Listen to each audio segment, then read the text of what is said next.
हे ठिकाण जरी नसलं तरी ती आठवण मात्र आपल्या मनामध्ये असली पाहिजे की साखर कारखाना हा कोणत्याही परिस्थितीमध्ये राजकारणाचा बळी ठरता कामा नये.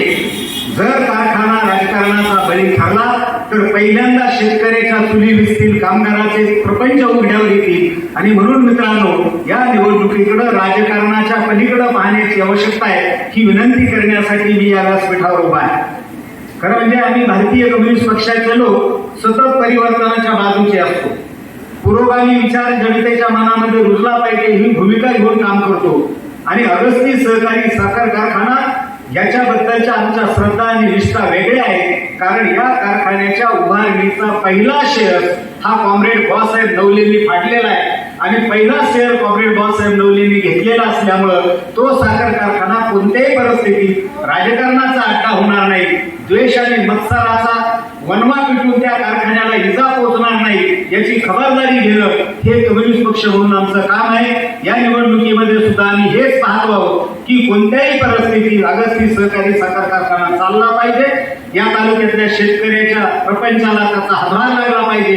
कामगाराचं जीवन उघड्यावर पडलं नाही पाहिजे. तालुक्याची बाजारपेठ उद्ध्वस्त होता कामा नये. हे सर्व सहकारी संस्थांच्या तो दूध संघ असू द्या, साखर कारखाना असू द्या, कृषी उत्पन्न बाजार समिती असू द्या, या सगळ्या निवडणुका राजकारणाच्या पलीकडे आहेत. आणि म्हणून एवढं सांगतो की या व्यासपीठावर बसलेली सर्व मंडळी, बँकेच्या रूपाने गायकर साहेबांनी त्यांचे सर्व सहकारी, सरकारच्या रूपानं माननीय आमदार डॉक्टर किरणजी लांबटे साहेब या ठिकाणी उपस्थित आहेत. एका बाजूने जनतेचा प्रपंच नीट सरेटका चालवणारी शक्ती उभी आहे आणि दुसऱ्या बाजूने केवळ टीका टिप्पणी करायची, एकमेकाला वाईट साईड बोलायचं, एकमेकाचे वाभाडे काढायचे आणि करायचं काहीच नाही, अशा प्रकारचा एक विभाग आहे. तरी लोकांनी योग्य तो निवड करून आमचं जे शेतकरी समृद्धी मंडळ या निवडणुकीच्या निमित्तानं आपल्या समोर आलेलं आहे. या मंडळाच्या पाठीमागे सर्व साखर कारखान्याच्या उत्पादक सभासदांनी खंबीरपणानं उभं राहणं आणि आपला प्रपंच वाचवावा एवढीच नम्र विनंती करतो आणि थांबतो. धन्यवाद. जय हिंद, जय महाराष्ट्र. त्याचप्रमाणे मंचकावर बसलेले आपल्या तालुक्याचे लोकप्रिय आमदार कर्नल लांबटे साहेब, अशोकराव भगरे साहेब, गायकर साहेब, बंधू, सतत राजकीय पक्षाची सर्व नेते मंडळी, उपस्थित बंधू आणि भगिनींनो, अगस्ती सहकारी साखर कारखान्याच्या निवडणुकीला आपण सर्व सामोरे जात असताना तालुक्यातील आपण सर्व राजकीय सामाजिक जाणकार मंडळी आहे. अगस्ती सहकारी कारखान्याची निवडणूक बिनविरोध व्हावी या भावनेनं त्यांनी 28 वर्ष या कारखान्याचं चेअरमन पद भूषवलं होतं. तरी सुद्धा या कारखान्याची सत्ता आपल्या ताब्यात राहावी या दृष्टिकोनातून बिनविरोधचं वक्तव्य केलं. मला प्रश्न गायकर साहेबांना विचारायचा आहे, 28 वर्ष तुम्ही त्यांच्यासोबत कसे राहू शकला? या तालुक्यातील जेवढ्या संस्था आहेत, दूध संघ असेल, मार्केट कमिटी असेल, कारखाना असेल, सर्व काही काळ गायकर साहेबांच्या जीवावर आहे. आजपर्यंत त्यांनी चेअरमन पद भूषवलं, दूध संघाचं चेअरमन पद भूषवलं. अशा या मंडळीकडून तुम्ही जे स्वतःच्या कुटुंबियाशी प्रामाणिक नाही अशा व्यक्तीबरोबर 28 वर्षे कसे प्रामाणिक राहिले? तुमच्याशिवाय विशेषतः तालुक्यातील बहुजन समाजाच्या राजकारणामध्ये काम करणाऱ्या कार्यकर्त्याच्या शिवाय या तालुक्यातल्या सहकारी संस्था उभ्याच राहू शकत नाही किंवा चालवल्याच जाऊ शकत नाही अशी परिस्थिती. गायकर साहेबांनी त्यांना आजपर्यंत योग्य ती साथ दिली. समाजकारण असेल, राजकारण असेल किंवा सहकारी संस्थेचं राजकारण असेल. परंतु ज्यावेळी संस्थेवर वेगवेगळ्या प्रकारचे आरोप व्हायला लागले, या तालुक्यात एक नवीन प्रथा सुरू झालेली आहे. व्यवस्था परिवर्तन, भ्रष्टाचार अशा प्रकारचे शब्द वापरून या तालुक्यातील सर्वसामान्य माणसांना, शेतकऱ्यांना की दिशाभूल करण्याचा कार्यक्रम सातत्यानं सुरू. गेली 1.5-2 वर्ष सोशल मीडियाच्या माध्यमातून ऐकतोय आपण. कारखान्याला किती जुनी परंपरा आहे का? वापरून घेण्याचा जो प्रयत्न, जो प्रकार आहे तो त्या पद्धतीनं आजपर्यंत त्यांनी केलेला आहे. माणसाला वापरून घ्यायचं, ज्यावेळी सत्ता देण्याचा प्रश्न आला त्यावेळी विषयी ज्यावेळी मात्र माणसाला हे काही राजकारणाचा आखाडा नाही. आणि म्हणून राजकारणाचा आखाडा न करता ह्या ज्या अगस्ती कारखाना ही शेतकऱ्यांची भाग्यलक्ष्मी, त्याच्यावर शेतकऱ्यांचे प्रपंच आहे, कामगारांचे प्रपंच आहे, सर्वसामान्य माणसांचे प्रपंच आहे, रोजगार मिळवून देण्याचं एक मोठं साधन आहे. अशा पद्धतीची ही मोठी वास्तू आहे आणि ही वास्तू चालवण्याच्या दृष्टीनं उत्तम प्रकारचं त्याच्यावर काम करणारी माणसं असावी आणि म्हणून ह्या आघाडीत सर्व मिळून सर्व विचारी पक्षाने ही आघाडी केलेली. मला खात्री ह्या आघाडीच्या एकामध्ये निश्चित चांगल्या विचारांची माणसं येणार आहेत. लोकांच्या ज्या काही अडचणी आहेत त्या अडचणीचं निराकरण होणार आहे. त्याच्यात कोणत्याही प्रकारची शंका घेण्याचे कारण नाही. आज आर्थिक अडचणीत असलेला अगस्ती कारखाना त्याच्यातून अगदी जास्त कालकालपर्यंत आपण नाव घेत होतो की वैभव नाईकवाडे यांचं पण कारखाना आता मुद्दाम एकच नाव त्यासाठी घेतलं, कारण आपल्या तोंडात काय तेच नाव पूर्वी होत असायचं. हे पण अडचणीत आहेत आता सगळे कारखाने. किती कारखान्यांची संख्या आहे अडचणीत असणाऱ्यांची जरूर सांगताय. आम्ही उठाव आणि इतरांना बदनाम करण्यासाठी फक्त त्याच्याकडेच बोट करतो. तर आमचा हेतू काय तो लक्षात नाही. आमचा हेतू काय तो लक्षात नाही. पण महाराष्ट्रात आणि देशात किती कारखाने अडचणीत आहे याचं गणित करून बघा आणि मग तुमच्या लक्षात येईल की साखर उद्योग चालवित असताना अडचणी येत आहेत. या सगळ्या अडचणीवर मात करून पुढे जायचं. उद्योग क्षेत्रामध्ये भले भले उद्योग सुद्धा अडचणीत जातात. माझं म्हणणं असं आहे की या तालुक्यामध्ये गायकर साहेबांच्या नेतृत्वाखाली सर्व कारखाना बिनविरोध झाला पाहिजे. तो बिनविरोध होत असताना गायकर साहेब सांगतील तेवढेच संचालक आणि गायकर साहेब सांगतील तेच संचालक, अशा प्रकारची परिस्थिती आपण सर्व शेतकऱ्यांनी निर्माण केली पाहिजे. गायकर साहेबांनी हा कारखाना चालवलाय, अतिशय क्षमतेने चालवलाय, म्हणून आपल्या सर्वांची जबाबदारी आहे की भविष्यामध्ये आपण सर्वांनी त्याच्या पाठीशी उभं राहिलं पाहिजे. आपण सर्वांना मगाशी मलकर साहेबांनी सांगितलं की रिपब्लिकन पक्षाची लोक पितर साहेबांबरोबर मागच्या निवडणुकीमध्ये आता या ठिकाणी कशी काय आली. ते मलकर साहेबांनी सांगितलं की अतिशय विश्वासघातकी निर्णय घेणारे पितर साहेब यांच्या सोबत आमची 10-20 वर्ष वाया गेली आणि म्हणून यावेळेस आम्ही सांगितलं की गायकर साहेब आणि आमदार साहेब आम्ही तुमच्या सोबत आहोत, आम्हाला तुमच्या सोबत घ्या. जे काही आम्हाला द्यायचं असेल सहकार्यामध्ये जे काही आम्हाला मिळणं शकेल ते तुम्ही त्याचं सहकार्य करा अशी आम्ही अपेक्षा ठेवून गायकर साहेबांच्या सोबत आलो. या डॉक्टर साहेबांच्या रूपाने तुम्हाला परिवर्तन दिसलं ते तुमच्यामुळे दिसलं आणि आम्ही सुद्धा एकत्र राहिलो म्हणून तुम्ही आम्हाला सहकार्य केलं आणि त्याचा परिणाम आपण ही सत्ता परिवर्तन केली.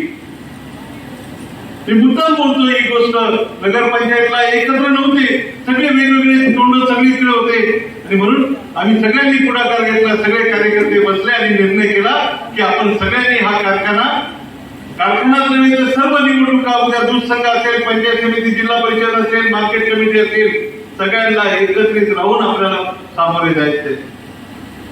निवडणूक लागली. नेहमीप्रमाणे आमचे साहेब कारखाना बिनविरोध करा, कारखाना बिनविरोध झाला पाहिजे, सगळ्या पक्षांनी सगळ्यांनी सहकार्य करा. मी त्यांना परवाच आव्हान दिलंय. तर तुम्ही 28 वर्षे चेअरमन होते, सगळ्यांनी तुम्हाला मदत केली. आमच्या ताब्यात जेव्हा कारखाना शेतकऱ्यांनी दिला, खूप चांगल्या पद्धतीने महाराष्ट्रात सगळ्यात कमी खर्चाचा कारखाना आम्ही चालवून दाखवला. परंतु तुम्ही तो बंद पाडला आणि परत बॉम्बेला याला कारखाना चालवता आला नाही. आता 15 वर्ष त्यानंतर आम्ही तुम्हाला बिनविरोध कारखाना देतोय. तुम्हाला वेळ नाहीये, तुमचं लक्ष कारखान्यावर नाहीये आणि म्हणून माझी विनंती टीचर साहेबांना, तुम्ही आराम करा, तुम्ही घरी बसा. विजयराव म्हणत होते कुठेतरी जाऊन बसा, विजयराव तुमच्याच गावात जाऊन बसू द्या, आमची काही हरकत नाही. जर काम होत नसेल तर कशाला कारखाना पाहिजे? कारखाना म्हणजे या मंडळींना कारखाना दूध संघ सत्ता म्हणजे फक्त पोट भरण्याचं साधन आहे मंडळीनं. परत एकदा तुम्ही लक्षात घ्या, आमच्या घरी 24 कर्मचारी कारखान्याचे, किती? 24. कारखाना कोणाच्या पैशावर चालतो? शेतकऱ्यांच्या ऊसावर चालतो. या भिकाऱ्याला कर्मचारी करून द्यायचे तर आपल्या आगरची कारखान्याचे 28, 30 हजार पगारवाले यांच्या घरी कपडे धुवायला, भांडे धुवायला, याची शेती करायला. यांच्या गाड्यांना विचार करून द्यायचं तर आगरची कारखान्याच्या पंपावर द्यायचं. मग यांच्या पोराला द्यायचं, यांच्या बायकोला द्यायचं, दुसरे कोणी असेल त्यांच्या कुटुंबाला द्यायचं. म्हणजे हा कारखाना फक्त पोट भरण्याकरता, हा कारखाना फक्त लुटण्याकरता याचा वापर करायचा. 28 वर्ष हेच काम चाललंय. मी सहज हिशोब करत होतो. आमदार साहेब, वर्षाला 1.5 कोटी डिझेलचं घ्या भाऊ, कर्मचाऱ्यांचा पगार घ्या, करा तुम्ही 28 वर्षात. नवीन कारखाना उभा राहील एवढा खर्च या माणसाने तुमच्या पैशातनं केलेला आहे. तुम्ही मात्र सतत तोटा घेता. तुमच्या पदरी काय सतत कमी भाव ऊसाचा मिळाला आहे. तुम्ही तोटा सहन करायचा, यांनी मजा करायची आणि सांगायचं कारखाना आमच्या ताब्यात द्या. करे बाबा, इथं बहुजन समाजाचे कोणी कार्यकर्ते नाही का? कारखाना चालू शकतील, शेतकऱ्यांचे पुत्र या ठिकाणी चालू शकतील. आणि म्हणून आपल्याला परिवर्तन करायचंय. या भ्रष्ट लोकांच्या हातात सत्ता देऊ नका मित्रांनो. उद्या तुम्हाला सांगू इच्छितो, कारखाना अडचणीचे हे सर्व मान्य, परंतु या तालुक्यातील ही भाग्यलक्ष्मी जगली पाहिजे. गेल्या वर्षी मला आठवतंय, माझा वाढदिवस होता, सर्व मंडळी आली. आपल्याला कर्ज मिळत नव्हतं. आम्ही राज्याचे मुख्यमंत्री, उपमुख्यमंत्री अजितदादा पवारांकडे गेलो. दादांना विनंती केली की आम्हाला बँकेचं कर्ज दिलं पाहिजे. 60 कोटी रुपये कर्ज आपल्याला मिळालं, आपलं कारखाना चालू झाला.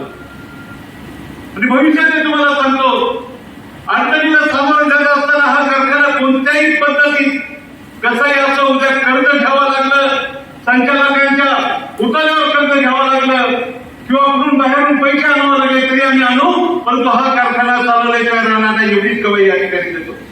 उद्या हे म्हणणारे हे कसं चालवतील? अरे आमच्या धमके गायकर साहेब आहेत, मधुभाऊ नवले, तिकडे आम्ही संचालक आहेत, आमदार साहेबांच्या रूपाने शासनामध्ये आपला चांगला आमदार आहे आणि म्हणून याची अडचण येणार नाही. उद्या काय कोणतरी म्हणतोय सरकार बदलेल. आणि त्यावेळेस पिचड साहेब मंत्री होते, कॅबिनेट मंत्री होतं, त्यांचं सरकार होतं, तरी तुम्ही परिवर्तन केलं का नाही मंडळी? सत्ता परिवर्तन केलं की नाही मला सांगा.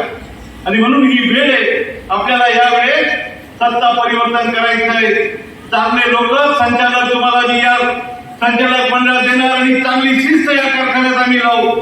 मित्रांनो, शिस्त लावत असताना धरून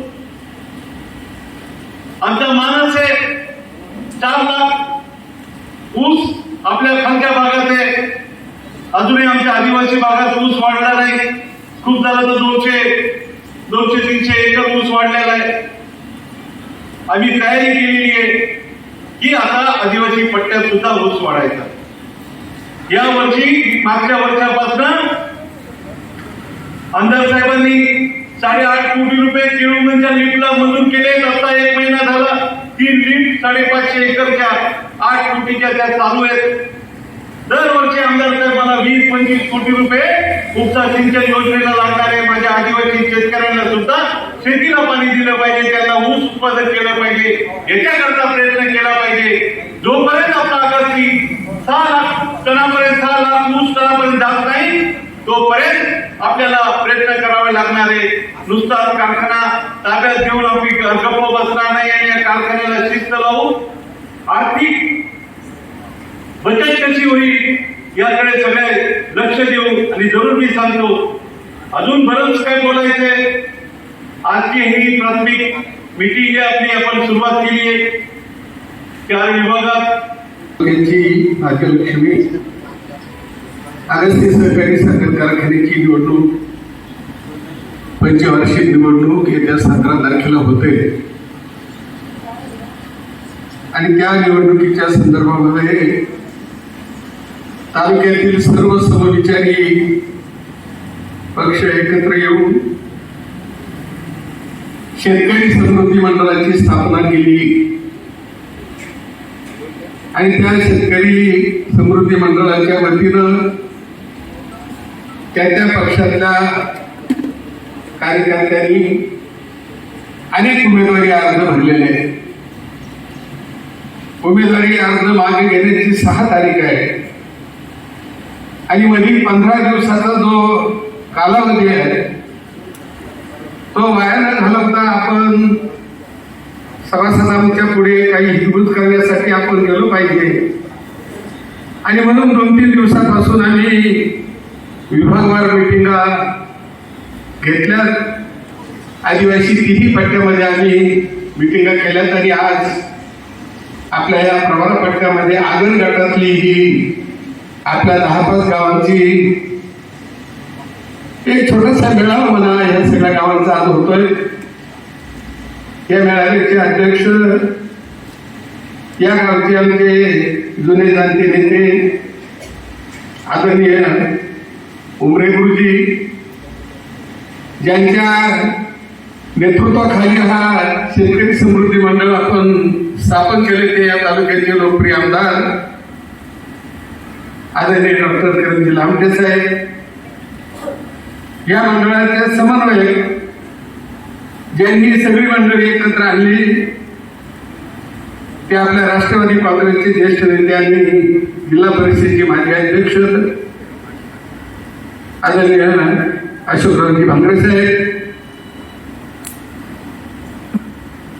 आपल्या काँग्रेस पक्षाचे ज्येष्ठ नेते आणि आपल्या जिल्हा सहकारी बँकेचे आमचे ज्येष्ठ सहकारी आदरणीय मधुकररावजी नवले साहेब,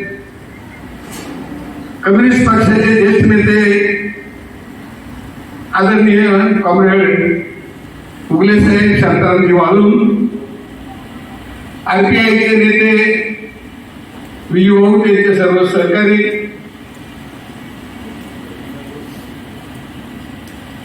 आमच्या काँग्रेस पक्षाचे अध्यक्ष त्यांचं नाव राहिलं काँग्रेस पक्षाचे अध्यक्ष आदरणीय दादा पाटील वागचौरे, मीनारायणजी पांडे साहेब, दोन्ही कम्युनिस्ट पक्ष शेतकरी संघटनेचे अशोकराव त्यांचे सर्व सहकारी, तालुक्यातील सर्व ज्या प्रमुख पक्षाचे सर्व पदाधिकारी, कारखान्याचे माजी चेअरमन प्रकाशराव मालुणकर आणि सर्वच कारखान्याचे सर्व संचालक, या विभागातील सर्व प्रमुख कार्यकर्ते ज्यांनी उमेदवारी अर्ज आगन गटातून सगळ्याच विभागातून भरली ती सर्व आमचे 6 तारखेपर्यंतचे सर्व उमेदवार, सर्व मतदार बंधू आणि भगिनींनो, खरं म्हणजे ह्या तालुक्यातील अगस्ती सहकारी कारखान्याची निर्मिती जी झाली तीच अत्यंत अडचणीच्या अशा परिस्थितीतून अगस्ती कारखान्याची निर्मिती झाली. कैलासवासी दादासाहेब रुपवते, कैलासवासी भाऊसाहेब अंडे साहेब असतील, कैलासवासी बुवासाहेबजी नवले साहेब असतील, यशवंतरावजी भांगरे साहेब असतील, या सर्व मंडळींनी ह्या कारखान्याच्या उभारणीची मुहूर्तमेढ रोवली. या प्रवर्तक मंडळामध्ये आम्ही सुद्धा काही नवीन दुसऱ्या पिढीचे सुद्धा कार्यकर्ते होतो आणि म्हणून तो काळ मला आठवतोय की आमचा जो हा पश्चिम भाग आहे, विठा असेल, चितळवाडा असेल, लिंबरा असेल, महादेवी असेल, या अत्यंत अडचणीच्या ऊस उत्पादक आमचा शेतकरी त्या काळातला संगमनेर अकोला एकत्र असताना सुद्धा ऊस जास्त प्रमाणामध्ये होता आणि म्हणून या अडचणीच्या भागामध्ये सुद्धा ऊस उत्पादकांना खूप त्रास व्हायचा.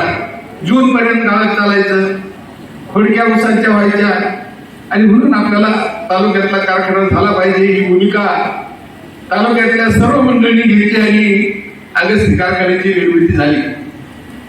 आज 28 वर्ष अगस्ती कारखान्याची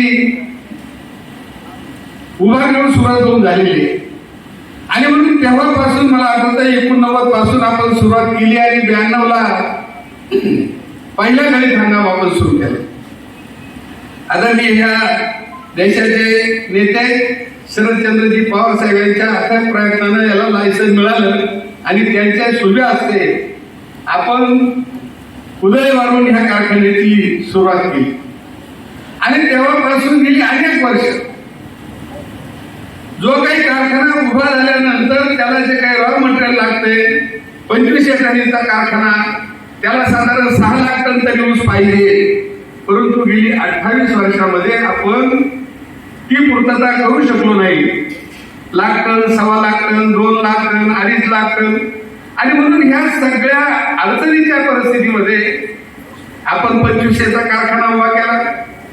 2500च्या कारखान्याला लागणारे आपण कर्मचारी बनले, त्या पद्धतीची सगळी यंत्रणा आपण उभी केली आणि म्हणून हे सगळं करीत असताना कारखान्याचा ताळेबंद मधुभाऊने सांगितला त्याप्रमाणे ब्रेक पॉइंट काय म्हणतात हे काही फार आकडेवारी किंवा वरची मला काही त्याच्यातली समजत नाही, परंतु तोंडाला तोंड मिळालं पाहिजे किमान. म्हणून आपण बाहेरून उसारून हा कारखाना चालवण्याची सगळ्या तालुक्यातल्या शेतकऱ्यांनी, कार्यकर्त्यांनी सगळ्यांनी मदत ह्या कारखान्याला चालवण्यासाठी मदत केली. 8-9चा कालावधी मला आठवत आहे. 2008-9ला बरोबर एमएससी बँकेकडे आपला कारखाना होता आणि एमएससी बँकेनं पुणे नेटवर्क मध्ये कारखाना गेला आणि अगस्ती सहकारी साखर कारखान्याचं सगळं कर्ज वाटप बंद केलं एमएससी बँकेने. सगळी मंडळी हवालदिल झालो. आता हे पूर्णपणे कर्ज वाटप बंद केल्यामुळे आता एवढी मोठी उभारी आपण कशी करायची, शेतकऱ्यांचं पेमेंट कसं देणार.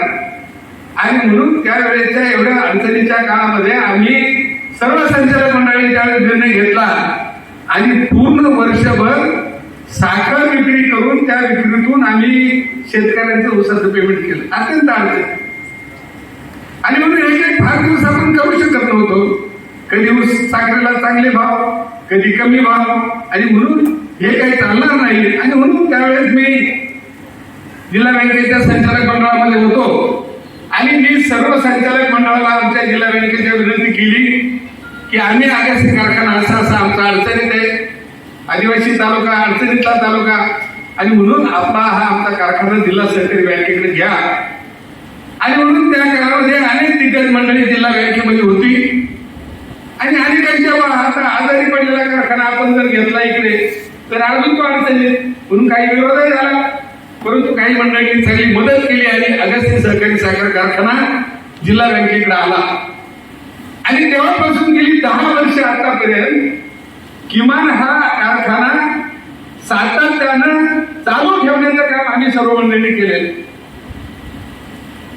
जशी जशी एफआरपीची जाहीर झाली केंद्र सरकारची आणि तेव्हापासून एफआरपी आणि साखरेची किंमत याच्यामध्ये सातत्यानं जवळजवळ 500 ते 600 रुपयाचा तोटा ह्या साखर विक्री आणि एफआरपीची रक्कम देण्यामध्ये दरवर्षी येतो आणि तो तोटा साधारणतः 25 ते 30 कोटी रुपये दरवर्षी तो तोटा आहे. आणि म्हणून हा तोटा भरून काढला पाहिजे. याच्यासाठी आपल्याला कार्यक्षेत्रातला ऊस वाढवला पाहिजे. बाहेरून आपण ऊस आणून त्याचा तोटा थोडा वाहतुकीमध्ये होतो आणि म्हणून पुष्कळ प्रयत्न आम्ही सर्व मंडळींनी केले. चांगली शेतकी खात्याला अतिशय चांगल्या पद्धतीचं मग तिथं रोपवाटिका तयार करायची असेल, चांगलं बियाणं निर्माण करून शेतकऱ्याला बियाणं देण्याचा प्रश्न असेल, हे सगळं केलं. 4.5 लाख टन ऊस मागच्या वर्षी ह्या तालुक्यातल्या शेतकऱ्यांनी उभा केला. आणि म्हणून सगळ्यात महाराष्ट्रामध्ये प्रचंड अशी अडचण, ऊसावर खूप रोग गेले, ऊसाला तुरे फुटले, ऊस सगळा वाळून गेला, खूप तांबेरा त्याच्यावर आला आणि ऊस आपण शेवटच्या एप्रिलपर्यंत कारखान्यात चालत होतं तेव्हा सुद्धा ऊस हिरवागार राहायचा. परंतु ह्या निसर्गाच्या दुष्टचक्रामुळं खूप अडचण मागच्या वेळेस आली आणि शेतकरी त्यावेळेस नाराज झाला होणं साहजिक होतं. परंतु सुरुवातीपासूनच गेल्या वर्षी सुद्धा मागच्या सीझनला आपण तालुक्यातला कार्यक्षेत्रातला 2500 टन ऊस दररोज आपण तोडत होतो. बाहेरून 1000 टन फक्त ऊस आणत होतो. शेवटी तोही बंद केला आम्ही पूर्ण, परंतु कार्यक्षेत्रातला सगळा ऊस निघाला पाहिजे हा प्रयत्न आम्ही सातत्याने केला. आणि म्हणून गेली 1.5-2 वर्षात सातत्यानं अगस्ती कारखान्यावर बलभाऊने सांगितलं तसं चर्चा होत आहे.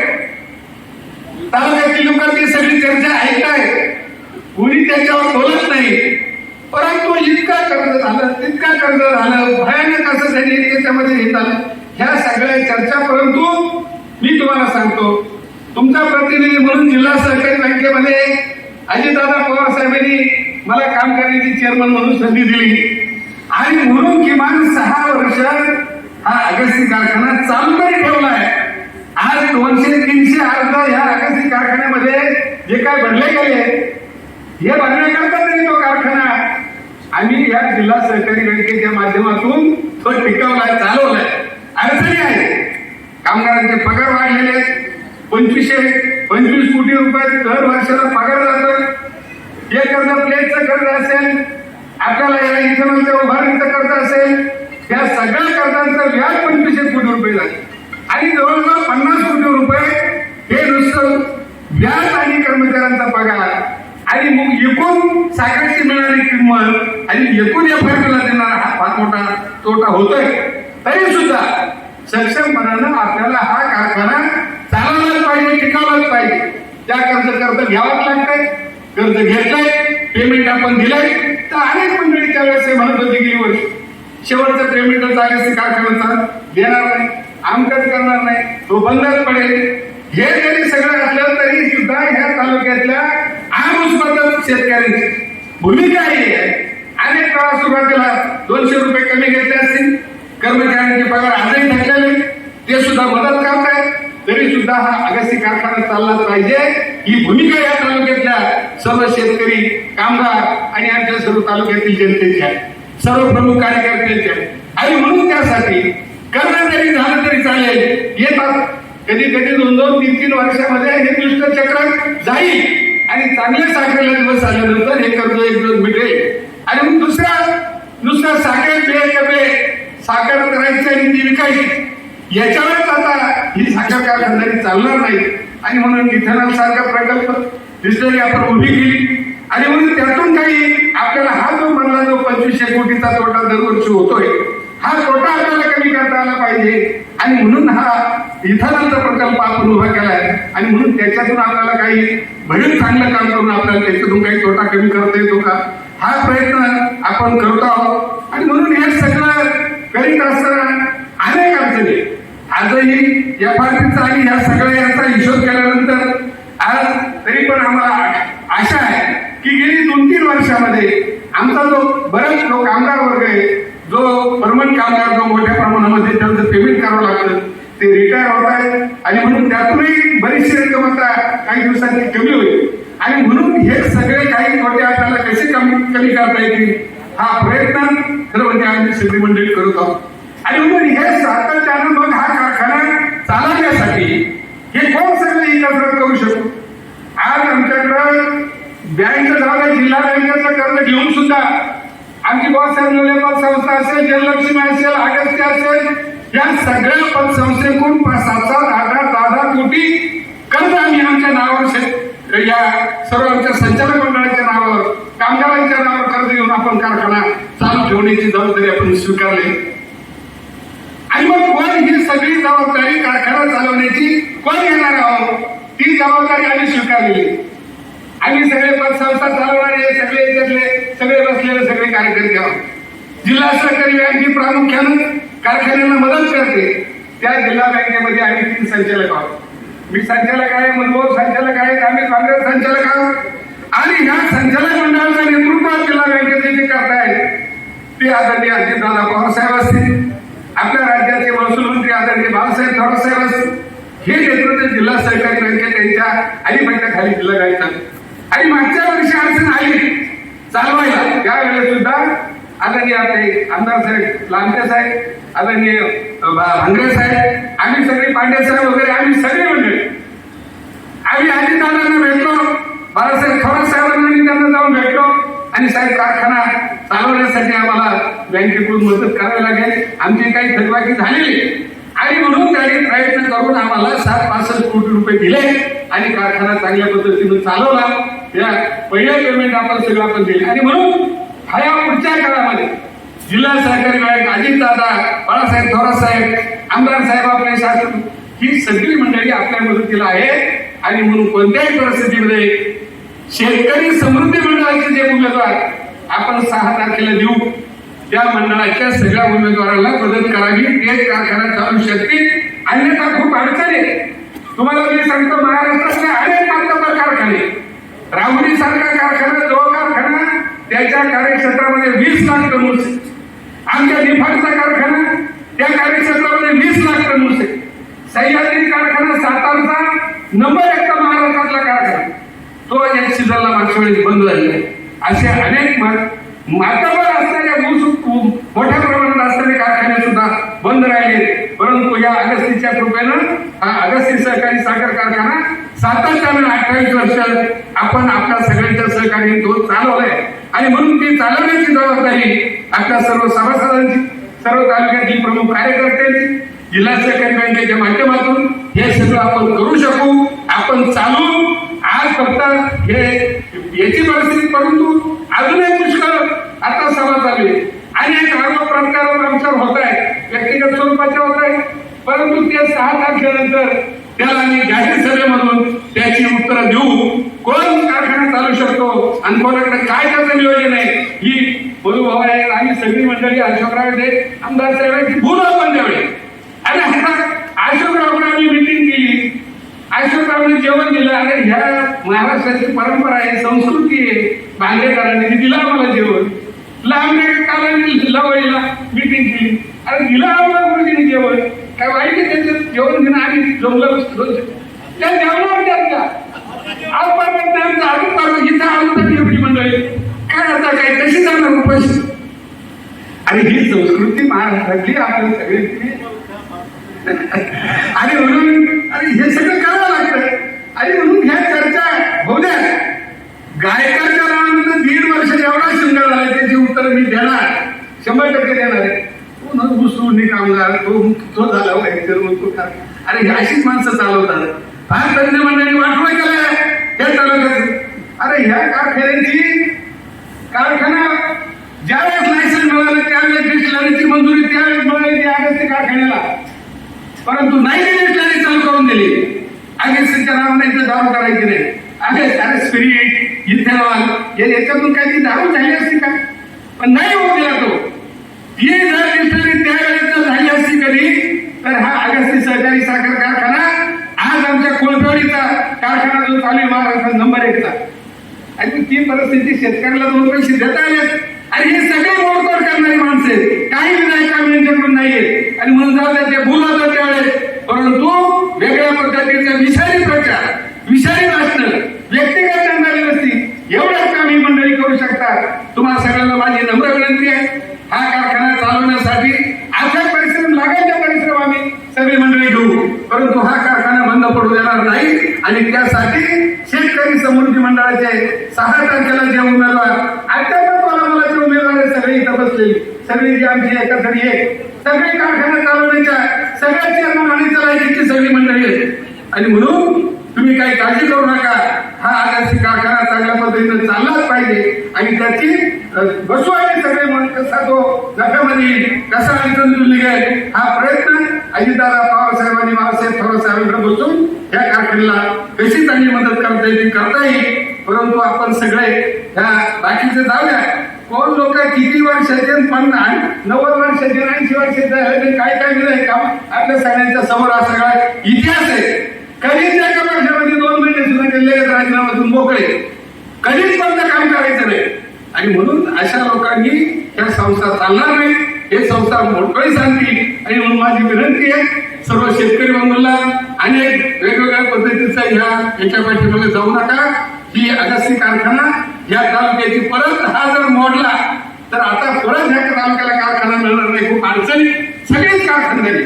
आणि म्हणून अतिशय जाणतेपणानं शेतकरी समृद्धी मंडळाच्या त्या सर्व नेते मंडळी बरोबर, त्या सगळ्या उमेदवारांबरोबर 6 तारखेनंतर जे उमेदवार देतील, चांगले उमेदवार देऊ. त्या त्या विभागातली प्रमुख चांगले काम करणारे त्यांच्याबरोबर असणारं सगळं भले चांगलं पाहून आम्ही या उमेदवाऱ्या देऊ. आणि म्हणून त्या दृष्टीनं आपण या मंडळाला बघा आणि त्यांना मदत करा, एवढंच नम्र आव्हान करतो आणि थांबतो. जय हिंद, जय महाराष्ट्र. अगस्ती सहकारी कारखान्याची होऊ घातलेली निवडणूक आणि त्या निमित्तानं आपल्याशी संवाद साधण्यासाठी आवर्जून आपल्या तालुक्यातील काही मान्यवर नेते उपस्थित आहेत. आदरणीय कारभारी उगले, आदरणीय सीतारामजी गायकर साहेब, लोकनेते अशोकरावजी भांगरे साहेब, आदरणीय दादा पाटील वागचौरे, आदरणीय मधुभाऊ नवले, आमचे पिताश्री लहामटे गुरुजी, आमच्या आजच्या कार्यक्रमाचे अध्यक्ष उमरे दादा, विजूभाऊ वागचौरे, सुरेशजी गडाख, सर्वच व्यासपीठावरील सन्माननीय उपस्थिती, ॲडव्होकेट वाळूंज आणि समोर उपस्थित असणारी सर्व मायबाप जनता, उपस्थित मिळते.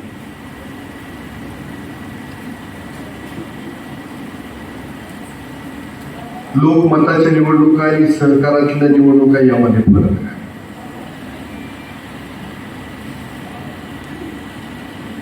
जी विधानसभेची, जिल्हा परिषदेची, ग्रामपंचायतीची निवडणूक होते,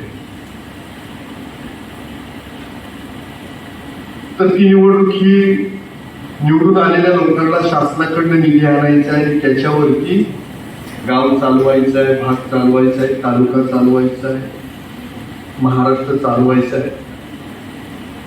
पण सहकार क्षेत्रामध्ये ही कारखान्याची निवडणूक आहे, म्हणजे शेतकऱ्याच्या जिव्हाळ्याची निवडणूक. तुम्ही ऊस घालणार कारखान्याला, त्याचा योग्य मोबदला तुम्हाला भेटला. सरकार येतील जातील त्याचा फरक तालुक्याच्या विकासावर थोडाफार इकडं तिकडं होतो, देशाच्या विकासावर होतो महाराष्ट्राच्या. पण ज्या वेळेला एखादा कारखाना, एखादा दूध संघ, एखादी मार्केट कमिटी ज्याच्यात जे संचालक बोर्ड निवडून देतो, तर ते आपल्या दृष्टीने खूप महत्वाचं. आतापर्यंत तुम्ही जी माणसं पाठवली ती योग्य होती, त्यांनी आतापर्यंत कारखाना चालवला, पण त्यामध्ये त्यांचा मोहरक्या कसा होता ते महत्वाचं होतं. मोहरक्यानुसार लाभ मागत असेल तर मग खाली कारखाना चालवणाऱ्याची दमछाक होणारच. मगाशी भांगरे साहेब म्हणत होते, आजही 25 कामगार जर शेतात राहतात, त्याचा सगळा भार त्या कारखान्यावरच आहे ना. तुमचे चेअरमन साहेब पुढे जावं ना जावं, रोज गाडी डिझेलला येते बघ. म्हणजे तुमच्या कारखान्यातून डिझेलची पण चोरी होते. असे बरेच प्रकार. आता चेअरमनला म्हणायचं कोणी? हा सगळा आतापर्यंतचा प्रकार होता. पण गायकर साहेब, आता तुम्ही म्हणतात तर सगळे काय आमदारांच्या नेतृत्वाखाली हा कारखाना, हा पेना लढवला जातो. तो पहिलं मी सांग की जर कुठं उधळपट्टी होते, मला काही माहित नाही, कारखान्यातून काही घुसलो नाही ना मी सभासद, तर माझ्या नेतृत्वाखाली आधी कारखान्याला म्हटलं गेलो तर ते जालिंदर वागचौरेसारखं म्हणायचं आमदार निघ बाहेर निघ बाहेर. भांडण करण्यापेक्षा न गेलेलं बरं. आमच्या जालिंदरावांची गोचीच झाली ना त्यावेळेला. आज माझ्या नेतृत्वाखाली जेव्हा हा कारखाना, माझं नेतृत्व म्हणजे मी ज्या तालुक्यातल्या जनतेचं नेतृत्व, 1,13,414 लोकांनी मला आमदार केलं, म्हणजे ही सगळी लोक आमदार माझ्या नेतृत्वाखाली, म्हणजे यांच्या नेतृत्वाखाली. ही सरळ व्याख्या. आणि यांची जी भावना असेल ती भावना घेऊन मी तुमच्याशी चर्चा करणार. मग तुम्हाला हे सगळं सुधारावं लागणार. सगळे चाललेले असं मी म्हणणार नाही. परंतु निश्चितपणानं तुम्हाला मायबाप जनतेला मी सांगू इच्छितो, सभासदांना विश्वास देऊ इच्छितो की आपण याच्यापेक्षा कारखान्याची अवस्था खूप चांगली. राहिला प्रश्न सरकारचा. मागच्या वेळेला जे धोरण घेतलं दादानी ते काय फक्त आगस्तीसाठी नाही घेतलं, विखे पाटलांच्या कारखान्याला ते धोरण घेतलं. म्हणजे ज्या वेळेला नेते मंडळींना धोरण घ्यावं लागतं तर एका कारखान्यासाठी नाही धोरण घेतलं जात. जर नगर जिल्ह्यात घ्यायचं तर सगळ्या कारखान्याला तेच, आणि सगळे कारखान्याची अवस्था काय मधुभाऊंनी सांगितली. त्यामुळं तो विचार करतो. मी गाडी घेतली आहे पण गाडीला ड्रायव्हर व्यवस्थित पाहिजे, नाही तर तो ऍक्सिडेंट केल्याशिवाय राहणार. बरोबर. म्हणजे तुम्ही जर प्रयोग करायला गेले, आता एवढे दिवस मधुकर केतकर म्हणता का मी काही पाहतच नव्हतो, गायकरच पाहत होते. खरं आहे, इतक्या दिवस गायकर साहेबांनीच कारखाना चालवला. त्यांच्या जे संचालक होते त्यांनीच हा कारखाना चालवला. पिचर साहेब, तुम्ही जर कारखाना चालवणार नाही इतके दिवस, तुमचं काय काम आहे आता कारखान्यात? मी तर विरोधच्या प्रक्रियेला म्हटलं होतं पण अजित नवले ऐकलं नाही. त्यावेळी मी म्हटलं होतं लांबच्या नितीकरांच्या घरातून कोणीच लढणार नाही, होऊ द्या विरोध. शेतकऱ्यांच्या इथं त्या बहुजनांच्या ताब्यात कारखाना. आजही मी त्या मतावर ठाम आहे की बहुजनांच्या ताब्यात कारखाना दिला गेला. सत्तेचं विकेंद्रीकरण झालं पाहिजे. लहान ते मुलींच्या उमेदवाराच्या घरातून माझे विरोध होता,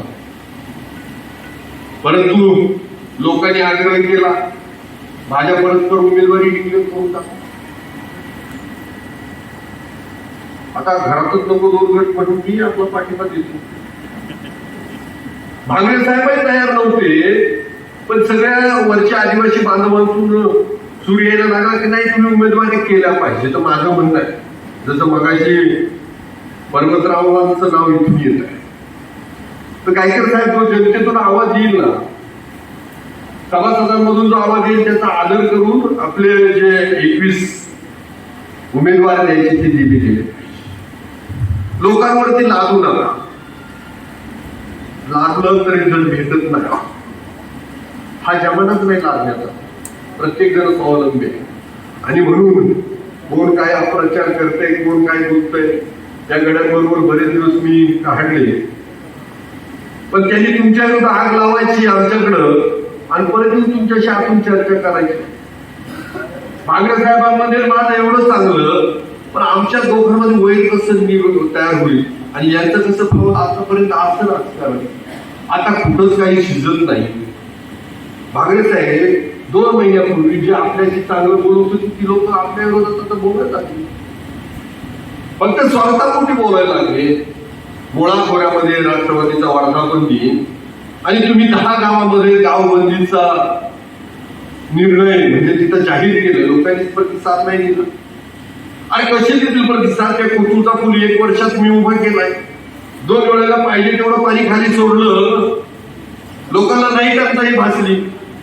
आताच्या वेळेला पाण्याचं राजकारण होता. तो गट आहे ना तिकडचा कोथरूड गट, वरच्या लोकांना सांगितलं मुळाखोऱ्यातल्या, त्यांनी पिचडाची फूस लावली आणि वाजवायला सुरुवात केली की म्हणजे खडकीच्या जवळ पिंपळेजवळ एक मोठा बंधारा करणाऱ्या सगळ्या आदिवासीच्या जमिनी जाणार. आणि येड लागलंय का मला? जी मुळा 12 महिन्याकडे झाली नाही अजून, पण माझ्या वडिलांचा सिंहाचा वाट आहे. त्यावेळेला शेतकऱ्यांच्या जमिनी जाऊ दिल्या नाही.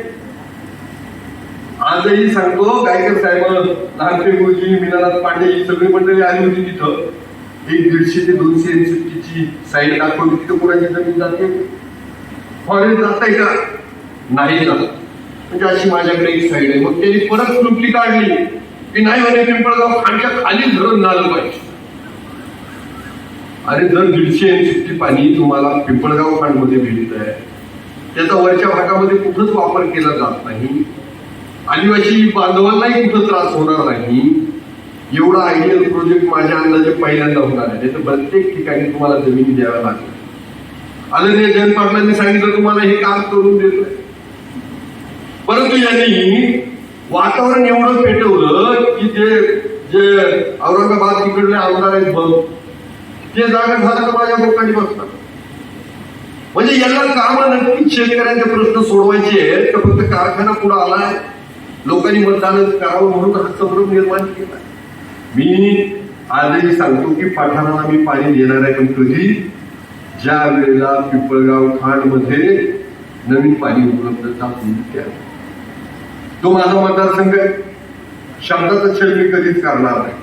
मी ठरवलंय हा मतदारसंघ टँकर मुक्त झाला पाहिजे, तालुका टँकर मुक्त झाला पाहिजे. पण तालुका टँकर मुक्त करायचं त्या पाण्याची व्यवस्था करावं लागेल. ब्राह्मणवाड्याला पाणी द्यावं लागेल, कळंबनेराला पाणी द्यावं लागेल. आता 2च गावांना सध्या इकडं माझं एक गाव आहे मोठा, त्या 3च गावाला टँकर चालू आहे. जिल्हा परिषद सदस्य झाल्यानंतर सातेवाडी गटातले 18 टँकर मी बंद केले. फक्त अवघ्या 2.5 लाखामध्ये त्या 5 गावाला मी पाणी दिलं. दरवर्षी 6 लाख रुपये तिथं नुसते पाण्याच्या टँकरला लागायचे. 1 कोटीचं शिवकालीन टाकत. म्हणजे याच्या आधी यांचं लक्षच नव्हतं.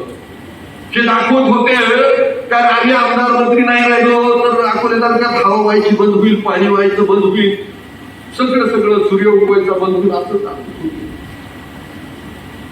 पण तसं काही झालं का? उलट गरिबाचं लेकरून निवडून दिलं, रात्रंदिवस पळतंय, काम करतंय, कामाचा एवढा सपाटा लागलाय. आणि 500 कोटी करोनाचा काळ असून एवढं कधी आणला होता निधी अकोले तालुक्यात. म्हणून मायबाप जनतेला मी विश्वासाने सांगतो की हा कारखाना आपल्याला नुसता चालवायचा नाही, तर सक्षमपणे चालवायचा आहे. जे उमेदवार दिले जातील ते सभासदांच्या आग्रहाखातर जे उमेदवार आहेत ते दिले जातील. पुढे चेअरमन व्हाईस चेअरमन पदाच्या निवडणुका राहतील. मला खात्री आहे जनता आपल्याला ताब्यात. माझा तर आग्रह आहे बहुजनांच्या ताब्यात द्या. मी सगळे मिळून जो निर्णय घेतील तुम्हाला माहिती आहे. आणि एक लक्षात ठेवा की निदान मी आहे तोपर्यंत तरी सत्तेचं विकेंद्रीकरण. एका घरात सगळ्या सत्ता, नाही तर मग राजूरचं सरपंच पदही त्यांच्या घरात, दूध संघही त्यांच्या घरात, कारखाना त्यांच्या घरात आणि आमदारकी त्यांच्या घरात. अरे काय काय घेतात? असं सगळं बरोबर नाही. आणि तुम्हाला खात्रीशीर सांगतो आजची ही मोजक्या लोकांची म्हणजे तुम्ही 6, 7, 8 हजार काही 300 तर तुम्ही लोक विचार करू उद्या कारखाना बंद पडला तर जे बाकीचे भाषण करणार आहे त्यांचा काही तोटा नाही होणार. काही जण तर इथं बंद पडला तर येऊन दुसऱ्या कारखान्यामध्ये उतरतील. कारण गडी म्हणजेच आमच्या भाजपशी संबंध आहेत, आमच्या आमच्याशी संबंध आहे, आमच्या दादाशी संबंध आहे. आता सगळीकडे संबंध ठेवून पुढे चालते. कारण मोदी काहीतरी वातावरण बदललं तर कुठं तरी म्हणत होते नाही नाही झालं आमचं देवेंद्र फडणवीस बरोबर फोन झाला म्हणजे ज्याची चलती त्याच्या गाडीत बसणारी ही माणसं. पण तुम्हाला निश्चितपणाने सांगतो शेवटी महाराष्ट्रामध्ये अजितदादा आदरणीय शरदचंद्रजी पवार साहेब हे सहकारात मोठं नाव मोठं काम आहे. आणि म्हणून आपल्या कारखाना चालवण्यासाठी त्यांचा आशीर्वाद आपल्या बरोबर आहे. आणि तसंही 2019च्या निवडणुकीला आधी तर भाजपचं सरकार होतं. तुम्ही परिवर्तन आपल्या तालुक्यात केलं ते आदरणीय पवार साहेबांवरती आदरणीय अजितदादांवरती विश्वास ठेवून परिवर्तन केलं. तेव्हा कोणाला वाटलं नाही तो सत्ता येईल. 2.5 वर्ष सत्ता भेटली, सत्तेतून आपण बरंच काही केलं, पुढेही कदाचित सत्ता भेटेल आपल्याला. परंतु तुम्हाला ह्या निमित्तानं एकच सांग, सत्ता असू द्या कागद नसू द्या कारखाना चालणार म्हणजे चालणार, तो शेतकऱ्यांच्या हितासाठी चालणार. त्या निमित्तानं एवढं सर्व सांगतो. बाकी विकासरावांची चिठ्ठी दिली की म्हणे वरती अशी भाषणं करतायत तशी भाषणं करतायत आणि वरचे सभासद वाढवले, तसं काही केलं.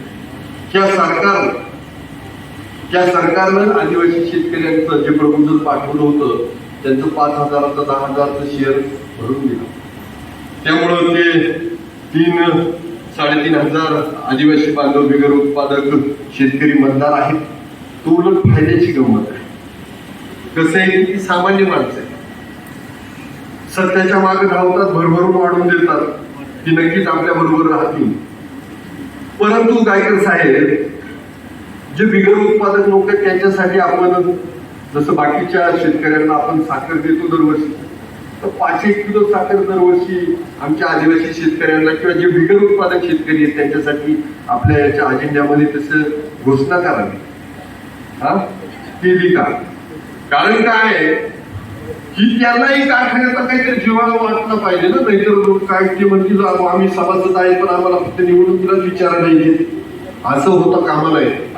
आणि उत्पादक शेतकरी जे आहेत त्यांचं तर हित जोपासलं पाहिजे. इथेनॉलचा प्रकल्प मध्ये गडकरी साहेब आले होते. गडकरी साहेबांनी सांगितलं की साखर उत्पादनावरती कारखाने चालू शकत नाही. हे बरोबर आहे. म्हणूनच आपल्या कारखान्यामध्ये इथेनॉल उत्पादन आपण सुरू केलं. परंतु त्यांनी जे पुढचं सांगितलं आमच्या ताब्यात हे काय खरं नाही. तर ज्याला त्यातलं काही कळतच नाही त्याच्या ताब्यात तुम्ही काय करणार त्याला काय माहित. ज्यांनी बाकीच्या काही घोषणा केल्या का आता जो बारीक ते संगमेरचा रस्ता आहे तो अशोकराव आम्ही जालिंदर वागचौरे सीताराम भांगरे आम्ही सगळे जणांनी तो रस्ता आणला. अजून वरचा रस्ता त्यावेळेला लागला. जर तसं यांच्या काळामध्ये आला असतं तर गडकरी साहेब म्हटले असते की आम्ही आमच्याकडे पाहून हे सगळं दिलंय. पण गडकरी साहेब काहीही बोलले नाही. त्याचं कारण आहे की यांनी केलेलं काम पाठ आहे. हे काम करू शकत नाही. जनतेला वेळ देऊ शकत नाही. कारखान्यावरती वेळ येऊ शकत नाही. आणि म्हणून आज तुम्ही पहा की सर्व जर कारखान्याला वेळ देत असतील तर गायकर साहेब तालुक्यात वेळ देत असेल तर हा किरण लहानचे फिरतो. आणि म्हणून भविष्याच्या दृष्टीनं जे काही वेळ देणार तुमचे संचालक देता नाही गायकर साहेब 2 मिनिट. गायकर साहेब तुम्ही संचालक देताना जे वेळ देतील कारखान्यात अशी माणसं द्या. नाहीतर मग पहिले जसे परिस्थिती होती त्या नुसतं तुमच्या वार्षिक मीटिंगला यायचं किंवा लाभाचा हिस्सा तिथे यायचं तर असं काही करू नका. जी काही लोक ह्या कारखान्यासाठी शेतकऱ्यांच्या हितासाठी वेळ देतील अशीच लोक त्या संचालक म्हणून तुमच्याकडे निवडून यावीत अशी आमची अपेक्षा आहे. परत एकदा तुम्ही एवढ्या सगळ्या मोठ्या संख्येने जमला. आपला अजेंडा साफ आहे. शेतकऱ्यांच्या हितासाठी कारखाना चालवायचा आहे. अजून काही शुद्धीकरण करायचं आहे. आणि कारखाना आहे त्या परिस्थितीचा अजून कसा चांगला होईल यासाठी आपण सगळेजण प्रयत्न करणार आहोत. तुम्ही एवढे सगळेजण जमला मनापासून तुमचा आभार मानतो. येत्या 17 तारखेला 6 तारखेनंतर 7 तारखेला तुम्हाला चिन्ह भेटणार आहे. चिन्ह काही भेटल्यानंतर बॅलेट पेपर तुमच्या घरी पोहोचेल. आदिवासी भागामध्ये मागच्या वेळेला जवळजवळ 300-350 मतं बाद झाले होते. तर त्यामुळे तिकडे तुम्हाला बरीचशी काळजी घ्यावी लागणार आहे. आणि मतदार राजाला भेटून त्याचं मत जाणून इकडं शून्य मतदार आहे त्यामुळे बाकीचा प्रश्न पण त्याच्यापर्यंत भेटलंच पाहिजे. आणि त्याचं म्हणणं काय त्यावेळेला त्याची खतखत काय ती पण ऐकून घेतली पाहिजे. आणि नक्कीच मतदार राजा आपल्यावरती विश्वास टाकेल आणि शेतकरी समृद्धी मंडळाला मनापासून शुभेच्छा देईल मतदान देईल आणि आपला विजय 17 तारखेचा निश्चित होईल. एवढं बोलून माझ्या वाणीला पूर्णविराम देतो. जय हिंद जय महाराष्ट्र. धन्यवाद. झालेली हा कारखाना 93 पासून आतापर्यंत 30 वर्ष चालताना त्याच्यावर अनेक आपत्ती आले संकट आले तरी तो आतापर्यंत झोपून राहिलेला आहे. आणि हा कारखाना बंद पडणार नाही याची सर्व सभासदांनी काळजी घ्यायची. आता जसा मार्ग चालत आला त्या पद्धतीने परत कारखाना हा व्यवस्थित चालावा. आता येणारे मंडळ आहे कारखान्यावर ते मंडळ चांगल्या प्रकारचं काम करणारे लोकही आहेत. कारण याच्यामध्ये मागचा अनुभव असणारे लोकही काही द्या काहींना नवीन चान्स द्या ते तयार झाले पाहिजे पुढच्या पिढीला. त्याचं तुम्ही जर कारखाना या